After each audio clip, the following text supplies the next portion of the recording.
Sameach. Radio J. Radio J. Le 10-11. Lise Gutmann.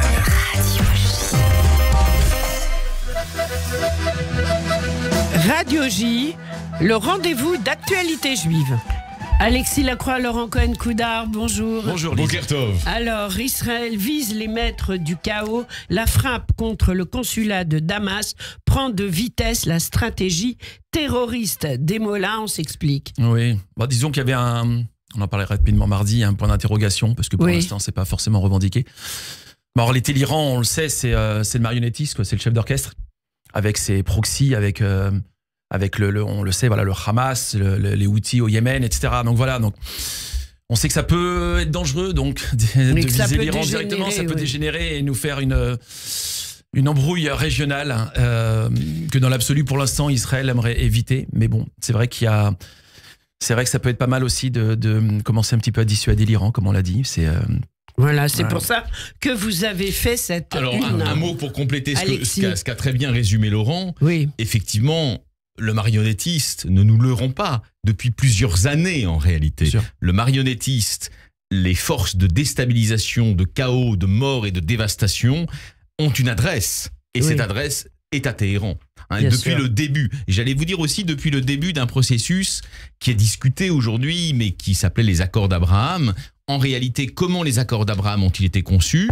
Martine Gozlan, d'ailleurs, nous le rappelait à ce micro très justement. Ils ont été conçus comme une façon intelligente pour le bloc sunnite de répondre à la menace terrible que l'Iran fait peser sur eux, parce qu'en fait les premiers menacés par l'Iran, en réalité paradoxalement, je veux dire directement, seraient potentiellement, si l'Iran accédait à l'arme nucléaire, les pays sunnites et notamment ceux du Golfe, le Bahreïn, les Émirats et l'Arabie Saoudite naturellement au premier chef. Mais si on globalise, parce qu'il faut toujours voir la big picture, au-delà de l'affaire de Damas, et on saura, mais qu'est-ce que la vraie confrontation structurelle de fond, et qui ne date pas du 7 octobre, est une confrontation entre l'État d'Israël, qui est la villa dans la jungle, un pilier de la démocratisation progressive de la région, et l'Iran, dont je maintiens, et nous sommes entièrement en phase dans la rédaction d'Actualité Juive sur ce point-là, qu'il est un des éléments du totalitarisme contemporain. Alors évidemment, c'est dénié par plein de relativistes qui nous disent « mais non, c'est un régime autoritaire, en transition ». Non, c'est un totalitarisme extrêmement dangereux, animé d'ailleurs par une idéologie antisémite comparable à celle de l'Allemagne hitlérienne par beaucoup d'aspects, et qui a décidé de semer la mort et la désolation dans l'ensemble de la région. Et donc de ce point de vue-là, la guerre actuelle, avec tous les malheurs qu'elle comporte entre Israël et le Hamas, n'est qu'une sorte d'épisode dans une confrontation plus large dont il faudra bien que, j'allais dire, l'axe du bien, les forces du bien triomphent un jour en isolant, en containant la menace iranienne. C'est ça l'objectif en réalité. Voilà, c'est la fin de notre émission. Non, pardon d'avoir été un peu long.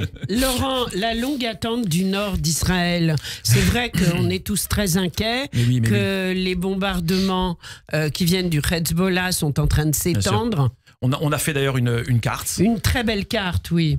Ça a pris beaucoup de temps. Oui. On a installé, si on a repris une carte vierge, on n'a pas voulu, pour installer 43 localités, en fait, alors qui sont concernées soit par des tirs, soit par des délocalisations.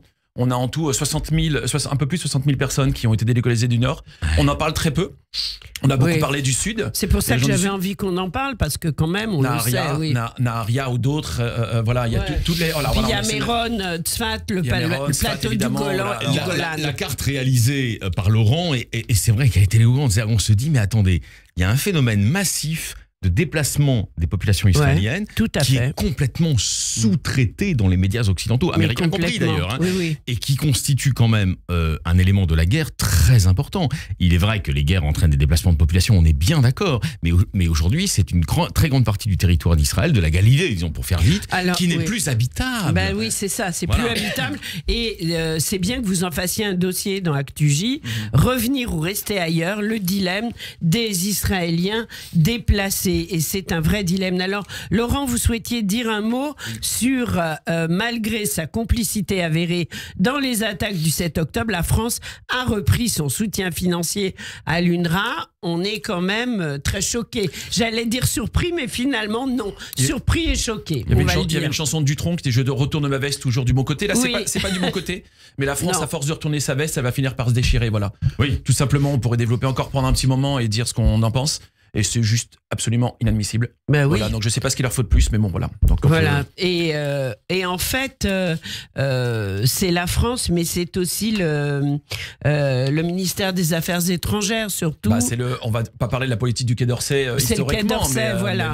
Mais le Quai d'Orsay a toujours été sur ses fondements. Alors, pour compléter ce que dit Laurent, qui est évidemment très juste, hein, nous assistons à une sorte nous assistons à des retournements progressifs du buggy français en cette matière-là qui sont troublants.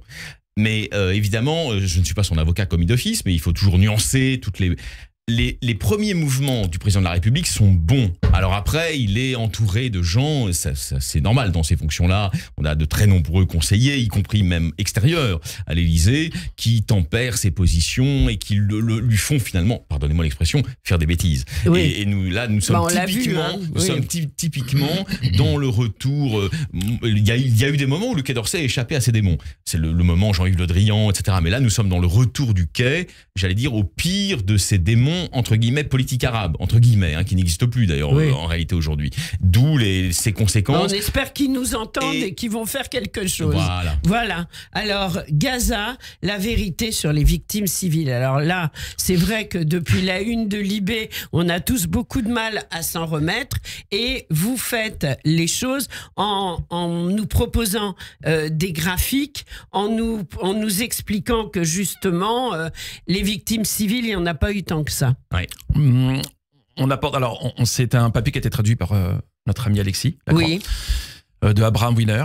C'était en anglais au départ. C'est en anglais au départ. Oui. C'est Abraham Wiener qui est un statisticien. Oui. Et qui, on va pas entrer dans les détails évidemment. Le but est que les gens lisent l'article et où il démonte absolument tout ce qui est avancé par le ministère de la Santé du Hamas et qui est repris par la presse généraliste française, entre autres, qui se réjouit quelque part entre guillemets de ce chiffre et on peut tirer tranquillement sur Israël et puis sur les Juifs, etc. Et en fait, là, il démonte, il voit l'évolution crescendo et d'une régularité absolue jour par jour du nombre de victimes. Il explique qu'avec le nombre de terroristes qui ont été tués, en réalité, le nombre de femmes et d'enfants est moindre.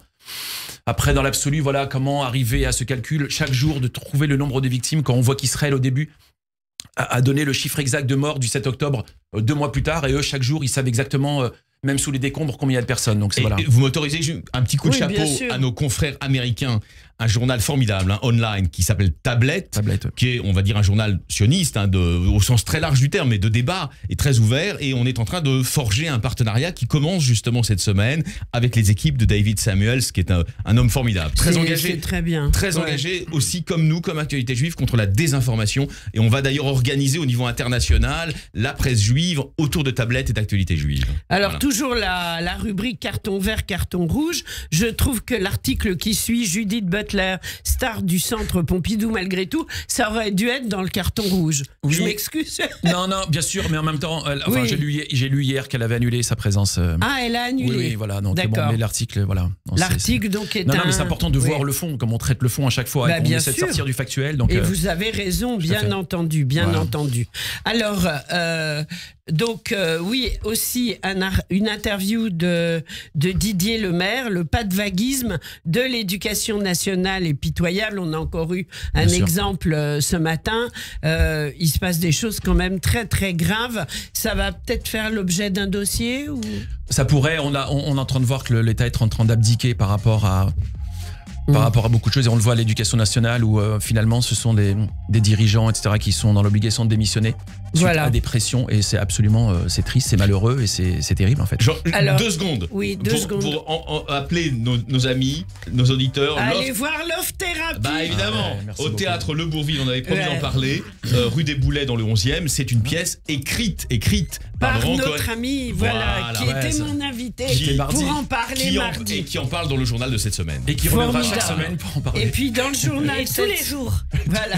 Cette semaine, au 15e iftar de la paix de l'imam Hassan Chalgoumi. Et puis Franck Meloul dévoile le nouveau projet d'I24. Ça aussi, c'est important. Une belle exclue d'ailleurs. Une belle exclue. Et tout ça est dans Actualité Juive.